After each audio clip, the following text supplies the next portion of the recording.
ಸಂವಿಧಾನವನ್ನು ಬುಡಮೇಲು ಮಾಡುವ ಹುನ್ನಾರ ನಡೆಯುತ್ತಿದ್ದು, ಸಂವಿಧಾನ ರಕ್ಷಣೆ ಮಾಡುವ ಉದ್ದೇಶ ಕಾಂಗ್ರೆಸ್ನ ಮಿತ್ರ ಪಕ್ಷಗಳ ಉದ್ದೇಶ ಆಗಿದ್ದು, ಸಂವಿಧಾನ ಇದ್ದರೆ ಮಾತ್ರ ನಾವು ಬದುಕಲು ಸಾಧ್ಯ ಎಂದು ಬಿಎನ್ ಚಂದ್ರಪ್ಪ ಹೇಳಿಕೆ ನೀಡಿದ್ದಾರೆ.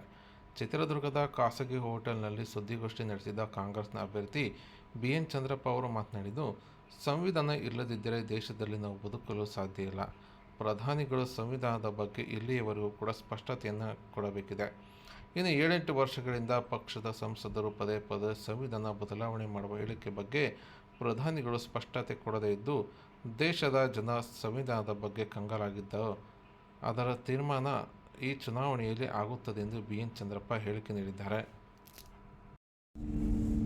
ಬುಡಮೇಲು ಮಾಡಬೇಕು ಅನ್ನುವಂಥ ಹುನ್ನಾರ ಏನು ನಡೀತಾ ಇದೆಯೋ ಅದನ್ನು ರಕ್ಷಣೆ ಮಾಡಬೇಕು ಅನ್ನುವಂಥ ಕಾಂಗ್ರೆಸ್ಸಿನ ಮತ್ತು ಕಾಂಗ್ರೆಸ್ಸಿನ ಮಿತ್ರ ಪಕ್ಷದ ಎಲ್ಲರ ಉದ್ದೇಶ ಒಂದೇ.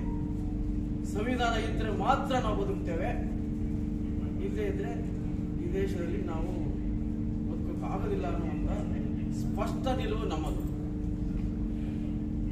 ಮಾನ್ಯ ಪ್ರಧಾನಮಂತ್ರಿಗಳು ಸಂವಿಧಾನದ ಬಗ್ಗೆ ಇಲ್ಲಿವರೆಗೂ ಅವರು ಸ್ಪಷ್ಟತೆಯನ್ನ ವ್ಯಕ್ತಪಡಿಸಲಿಲ್ಲ. ಸುಮಾರು 7-8 ವರ್ಷಗಳಿಂದ ಅದೇ ಪಕ್ಷದ ಒಬ್ಬ ಹಿರಿಯ ಸಂಸದರು ಪದೇ ಪದೇ ಮಂತ್ರಿ ಆಗಿದ್ದಾರೆ. ನಮ್ಮ ಕ್ಯಾಬಿನೆಟ್ ಕೊಲೀಗ್ ಅವರು ಪ್ರಧಾನಮಂತ್ರಿಗಳ ಜೊತೆಯಲ್ಲಿ ಸಹಪಾಠಿಯಾಗಿ ಕೆಲಸ ಮಾಡ್ತಿದ್ದಂಥವರು ಪದೇ ಪದೇ ಹೇಳಿದಂಥ ಸಂದರ್ಭದಲ್ಲಿ ಸ್ಪಷ್ಟತೆಯನ್ನ ಈ ದೇಶದ ಜನರಿಗೆ ಪ್ರಧಾನಮಂತ್ರಿಗಳು ಕೊಡಲಿಲ್ಲ. ಮೊನ್ನೆ ಒಂದು ಸಂವಿಧಾನದ ಬಗ್ಗೆ ಏನೋ ಒಂದು ಹೇಳಿಕೆ ಕೊಟ್ಟಿದ್ದಾರೆ, ಅದರಲ್ಲೂ ಸಹ ಸ್ಪಷ್ಟತೆ ಇಲ್ಲ. ಈ ದೇಶದ ಜನ